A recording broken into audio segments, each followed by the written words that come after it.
Les Jeux olympiques d'hiver sont en cours à Vancouver. Le Vatican est spirituellement présent.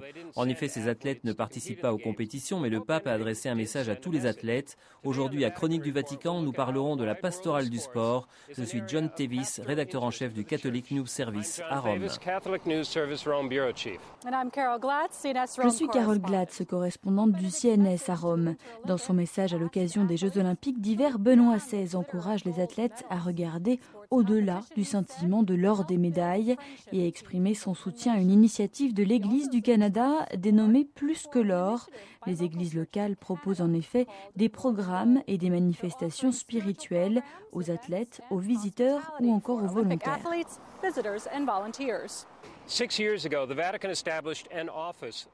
Le Saint-Siège a créé il y a 6 ans une section Église et Sport dirigée par un prêtre américain. Jean-Paul II a voulu cette section afin de promouvoir les valeurs humaines et chrétiennes dans le sport.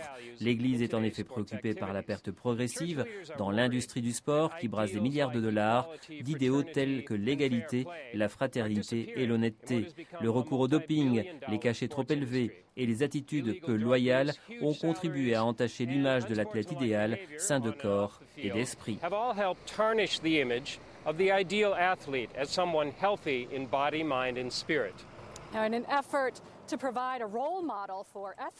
Dans sa tentative d'offrir un modèle de bon esprit sportif, une association sportive italienne a lancé il y a 4 ans une initiative appelée Clericus Cup, un championnat de football très populaire auquel participent 16 équipes de séminaristes et de prêtres qui font leur étude à Rome.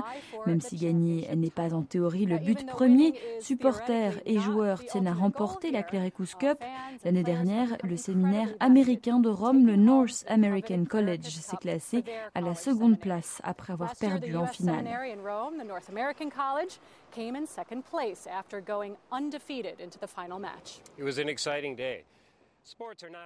Les sports sont monnaie courante au Vatican. Les employés ont en effet leur championnat annuel de football qui oppose l'équipe des gardes suisses à celle de Radio Vatican ou d'autres bureaux. Caché derrière les musées du Vatican, il y a un terrain de tennis. De nombreux membres de la curie romaine sont des supporters acharnés, surtout pour le foot, deuxième religion officielle en Italie. Même les papes se sont intéressés au sport. Pie XI était passionné d'alpinisme et escaladait les montagnes suisses. Pie XII, lui, a transformé Place Saint-Pierre en 1955 en un terrain de basket, un match qui est resté dans l'histoire. Jean-Paul II aimait beaucoup le cyclisme et Paul VI, en 1974, a agité le drapeau au départ du Tour d'Italie.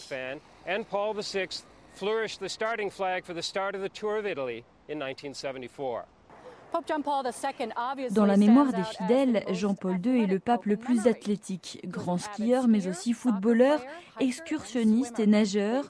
Une piscine a même été aménagée pour lui à sa résidence d'été de Castel Gandolfo. Benoît XVI est en revanche davantage un intellectuel. Au petit séminaire, il était le plus petit de sa classe et comme il l'a lui-même reconnu, peu doué pour le sport.